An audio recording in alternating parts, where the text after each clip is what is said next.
Hey guys, it's Destiny back again with another video. How are y'all doing? But before we get into today's topic, go ahead and hit that like button.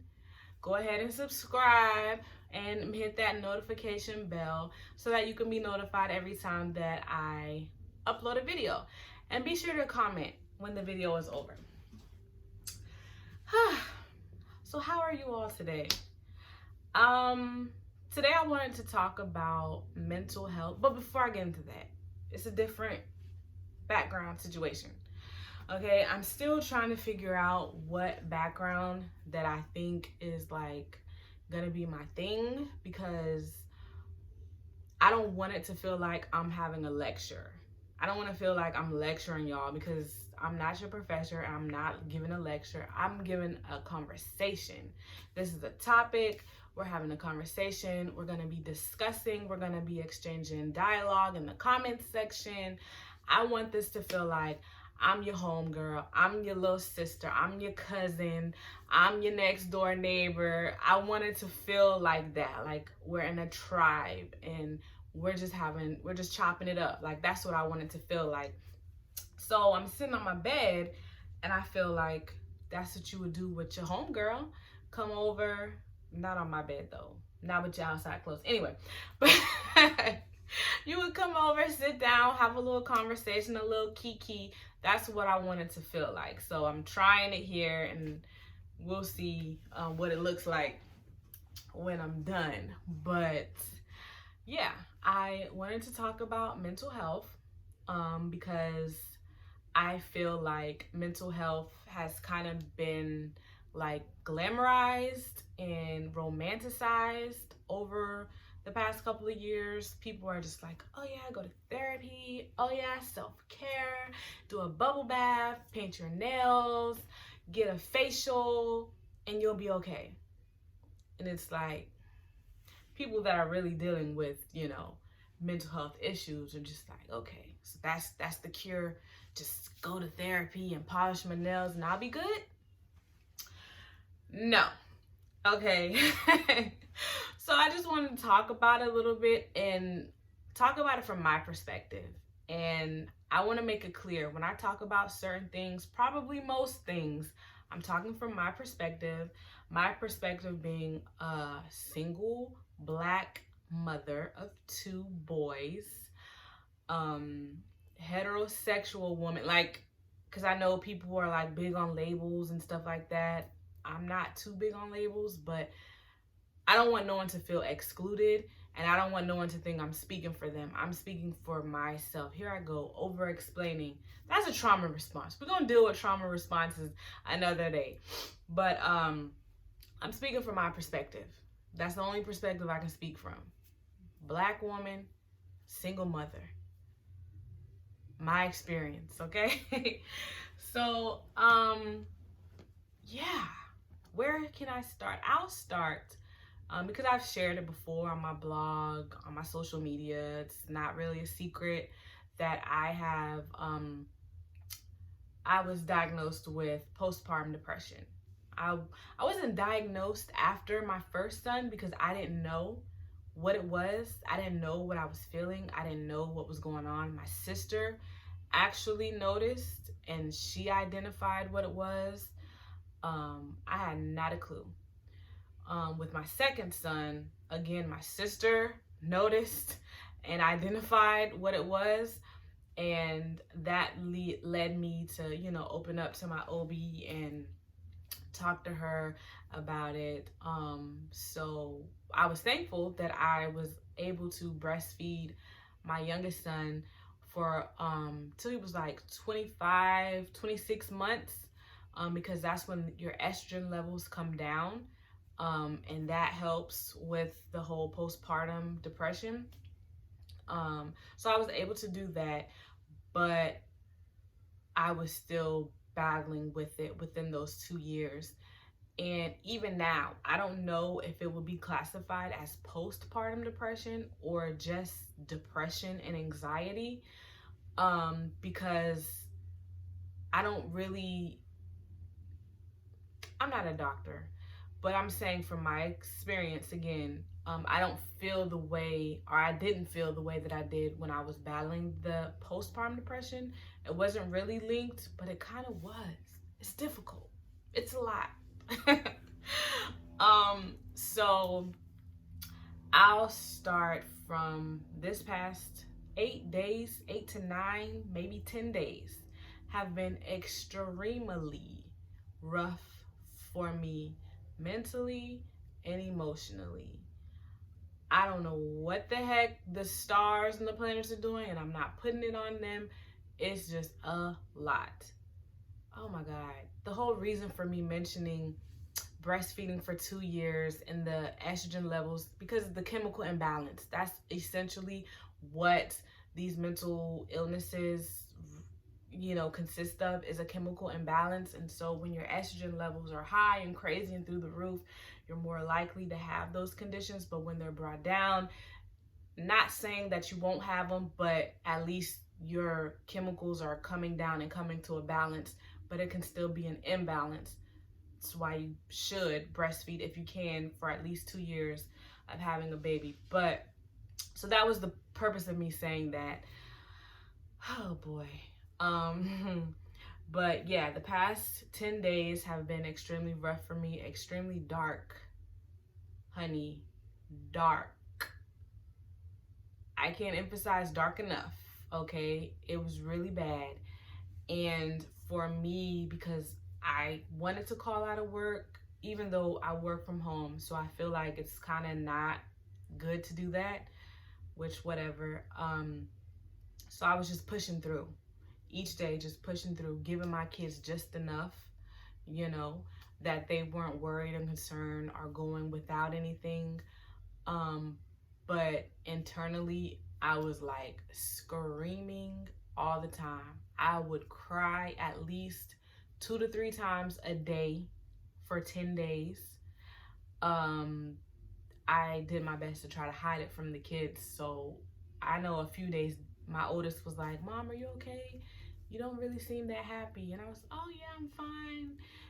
But kids know. They come from you. They are you. They know. They knew. Maybe not the baby.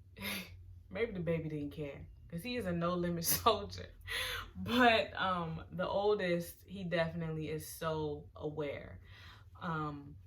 But so yeah, I did the best that I could to push through. I kind of isolated myself from people. I kept my phone really on Do Not Disturb, so I wouldn't get any calls or emails or texts. I really kept my phone away from me the best that I could, because it was just a lot for me, those 10 days. And it's not like something that, oh, on the 3rd, you're gonna have a breakdown. Be prepared. Get ready. Go get your supplies. Like, there is no notification.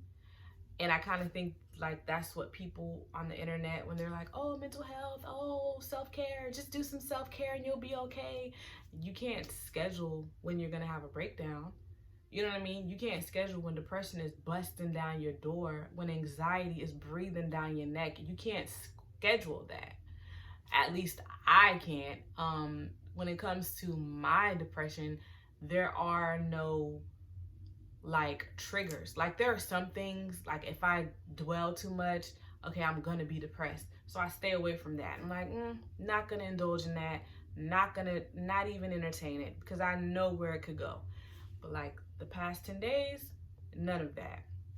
With my anxiety, sometimes if I know I'm about to hit a road trip, sometimes if I dwell too much on the fact that I'm gonna be driving and my kids are in the car, and if something happens and I can spiral into that. That's a trigger. I can stop myself from that. I can stop that. 10 days of this depression, could not. There was no triggers, no tells, no notifications, no none of that. It just hit like a ton of freaking bricks. So, and I know you're like, well, Destiny, go to therapy. Destiny went to therapy. Destiny has been going to therapy, okay? Therapy is not a be-all, end-all cure for depression and anxiety and whatever other mental health conditions that there are out there, therapy is not the end all be all. If you have a good therapist, it helps. I will say my therapist, I've seen her about 5 times, and it's been virtual because, the Panini.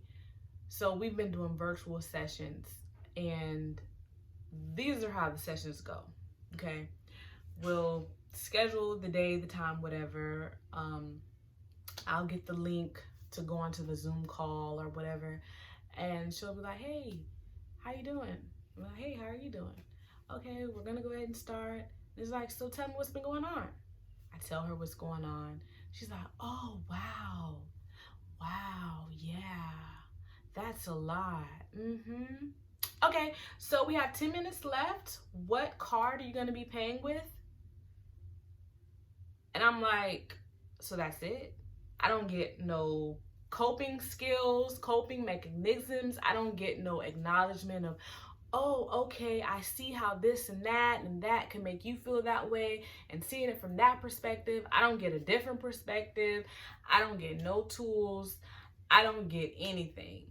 I'm just talking to this white woman, telling her my business, and she is not giving me anything back. And she's expecting me to pay for it. So, this past week, which may or may not have been the best thing, but I canceled because I felt like I could go on IG Live, okay? I could go on Facebook Live, I could go on Twitter, I could go out in the street to one of the neighbors and tell them my business and not have to pay for it to get nothing back. I feel like in therapy, you should be getting something back.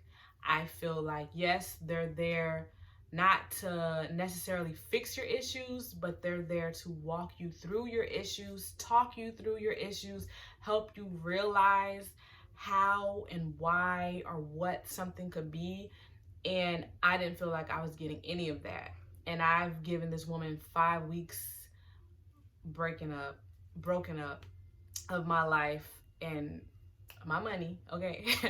And I'm not feeling like I'm doing any better. And I know that I could be doing better because back in my early 20s, honey, my church, I love my church, Macedonia in Edenville, Florida, honey, okay?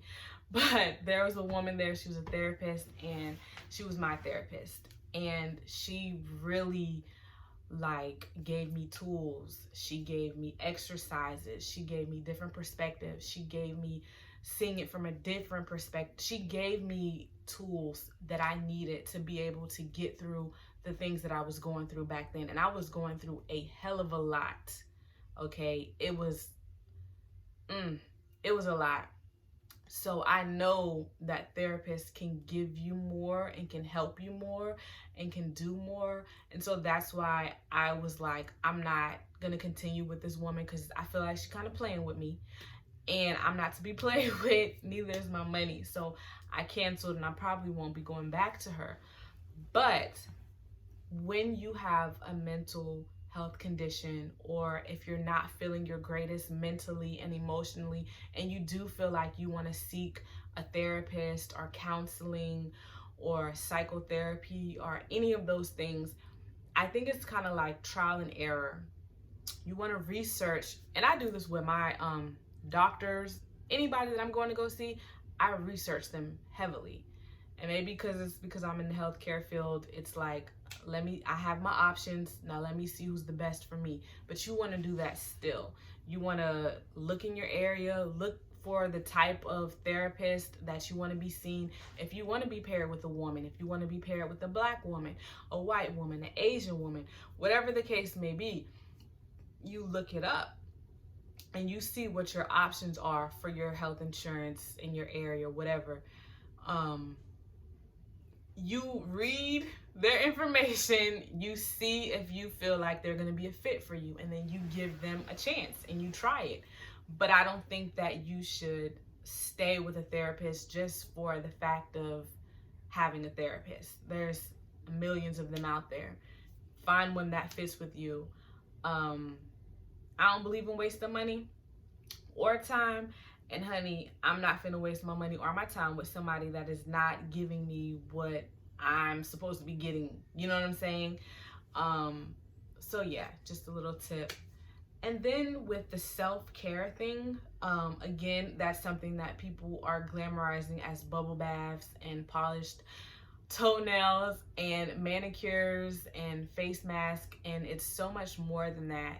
I think self-care, again, and it has to be something that's prioritized, because when you're a mom or when you're working, you're just existing in this life, in this day-to-day life, with hailstorms in Florida, okay, snowstorms in Texas, paninis everywhere. Atlanta is off the damn chain. You know what I'm saying? It's a lot that we're going through. Minimum wage, and Biden and Kamala ain't paying people, and it's a lot. So whatever you're going through, whatever you're dealing with, whatever you're facing, it is imperative that we schedule. Maybe you might not even have enough time for a schedule, but it's imperative that you make time for self-care, and you make that self-care be whatever it is for you.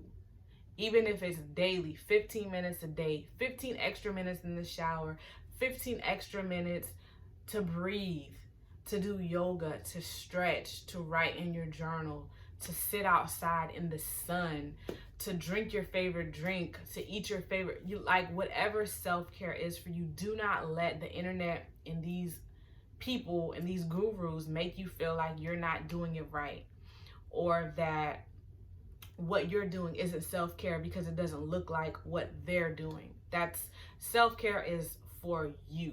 It's what you want to do, what you need to do, what is best for you. And I think that, I know for me, being a mom of two, a single mom of two, and a full-time worker, working from home, kids doing school from home, everything is home.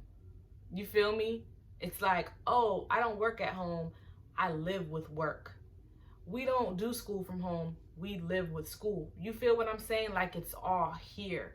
So sometimes it can be very difficult to find that time and to find that space to get away from those things. And it's like, right after work, I'm checking homework, I'm giving tests, I'm administrating tests. You know what I'm saying? So it's like an all day type of thing of having to be on and being 100 and being, giving of myself. So it's like, for me, I do struggle with making time for self-care. But I know that it's something that I have to do better of. And for me, it's doing my journal. Sometimes it's going outside in my hammock and just soaking up the sun when it's not hailing. Or it's reading my books, or it's writing, or it's whatever it is. You know what I mean? We have to make time for it, even if it's 15 minutes a day. Even if it's 15 minutes a day, we have to carve out some time specifically for ourselves. And I know for me, that's something that I'm going to do better. I have to hold myself accountable. So I'm going to do better at doing that. And I'm going to do that. And that's why I decided that I was going to upload, because I was like, I made a commitment that I'm going to get back on YouTube and be making videos. And I'm not going to allow myself to stay in those dark spaces for too long anymore. And it's not to dismiss how you feel, but I know for me, I can't stay there too long. If I stay there too long, it's like, what's the sinking sand or quicksand? It's like quicksand. Stay there too long, you going deeper and deeper and deeper. And I didn't think I was going to be able to make it out this time. And I don't want to be back there again. So I know that I have to be more cognitive. I have to be more aware and making those times for the self-care. You know what I mean? So that was a lot of talking.